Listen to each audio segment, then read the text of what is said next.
Bill को उस act को अनकॉन्स्टिट्यूशनल मानते हैं और ये आर्टिकल 25, आर्टिकल 26, 14 और 15 और 29 का ग्रेव वायलेशन है। ये हम पहले से ही बोल किया है और आज फिर आपके सामने रिपीट कर रहा हूँ।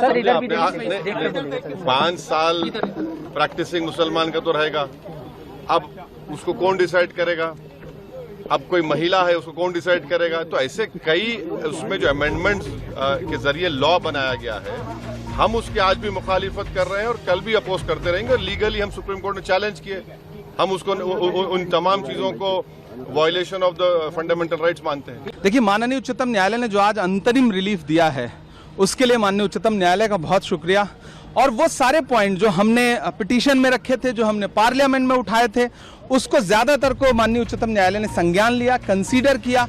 और आज जो रिलीफ है वो ये दर्शाती है कि ये कानून कहीं ना कहीं संविधान के खिलाफ बना है। जो अमेंडमेंट्स हैं उसमें कई सारे पॉइंट ऐसे हैं जो पूरी तरह से संविधान को मटिया मेट करने वाले थे।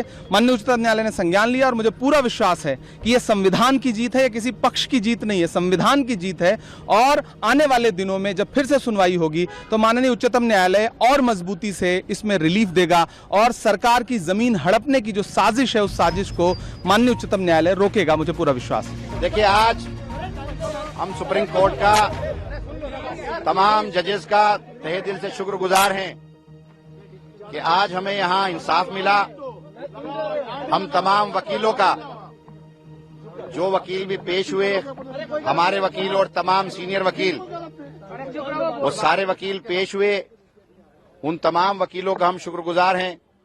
और हमें सुप्रीम कोर्ट से यही उम्मीद थी कि फैसला हमारे हक में आएगा। जिस तरह से आज केंद्र सरकार के वकील ने कहा, कल जो जज साहब ने बात कही थी कि हम जो वक्फ बाय यूजर प्रॉपर्टी हैं इनके साथ कोई छेड़छाड़ नहीं करेंगे, रजिस्ट्रेशन में किसी किस्म का कोई छेड़छाड़ नहीं करेंगे, और जो वक्फ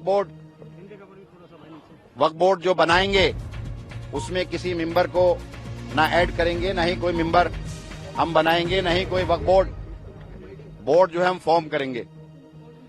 तो 8 दिन का 28 तारीख को नेक्स्ट हियरिंग है। उसके बाद 5 दिन हम लोगों को जवाब दाखिल करना है। 5 पिटीशन लीड रहेंगी, 1, 2, 3, 4, 5। बाकी जो भी रिट है वो एज ए एप्लीकेशन ट्रीट की जाएगी।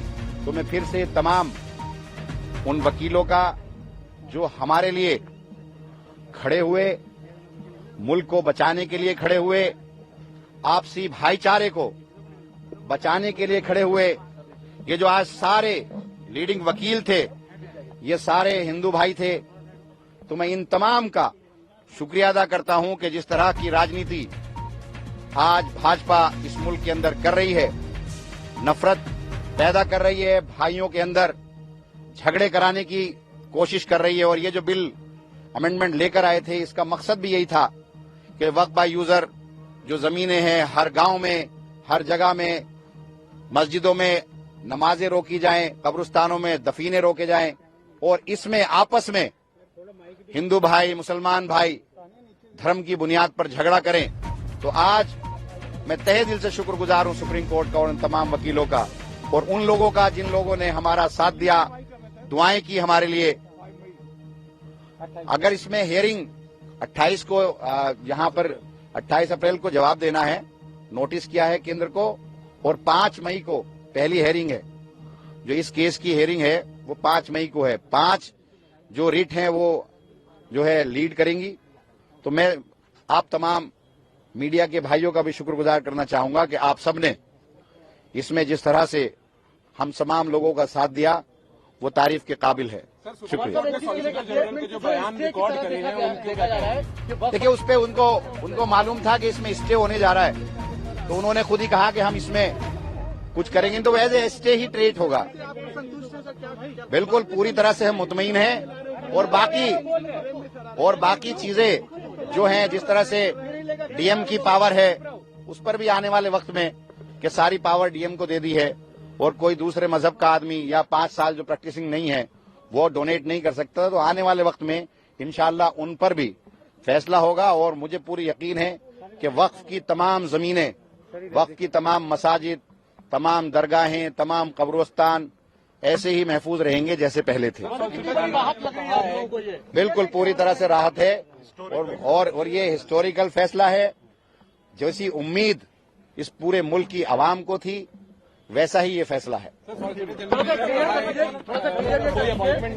रोक लगाई है, एक तो नई नियुक्तियां नहीं होंगी, डिनोटिफाई नहीं किया जाएगा, क्यों पुराने मामलों में डिनोटिफाई नहीं किया जाएगा या नए मामले में? देखिए किसी भी मामले में एज इट इज रहेगा। किसी भी मामले में जो भी वक्फ बाय यूजर है, नहीं, सब में वो क्लियर किया है। मतलब किसी तरह का कोई भी डिनोटिफिकेशन, बिल्कुल किसी तरह का कोई भी छेड़छाड़ नहीं होगी जैसे चल रहा था।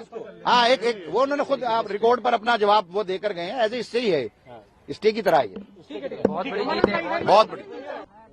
आज माननीय सर्वोच्च न्यायालय ने आज अंतरिम आदेश पर दोनों पक्ष को सुना और सुनने के बाद जो उन्होंने 2 तरह का अंतरिम आदेश अगले तारीख यानी कि 5 मई तक के लिए दिया है।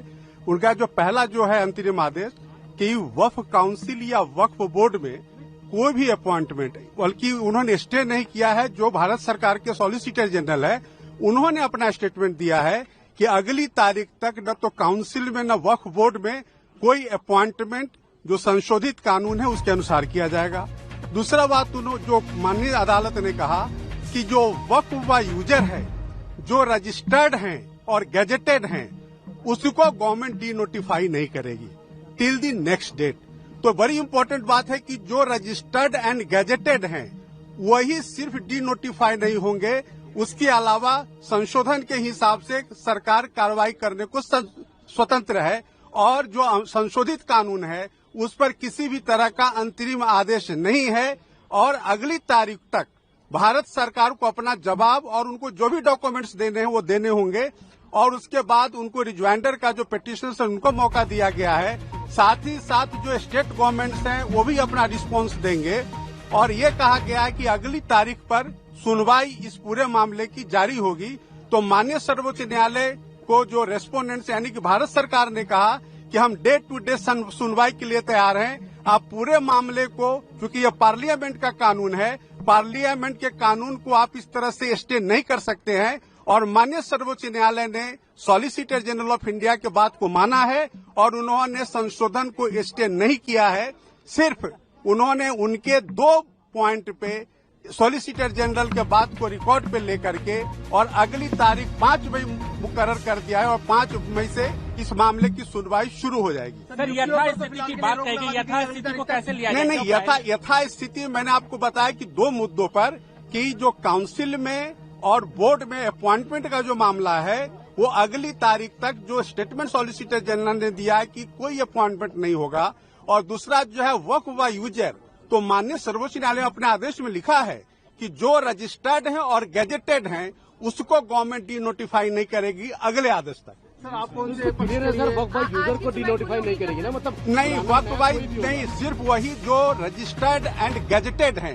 ये हाँ बिल्कुल, ये ऑर्डर शीट में है। जो रजिस्टर्ड नहीं है, जो गैजेटेड नहीं है, उसको सरकार संशोधन कानून के हिसाब से डी नोटिफाई कर सकती है। सर आप किसके लिए अपीयर हुए थे? मैं हिंदू सेना और हिंदू महासभा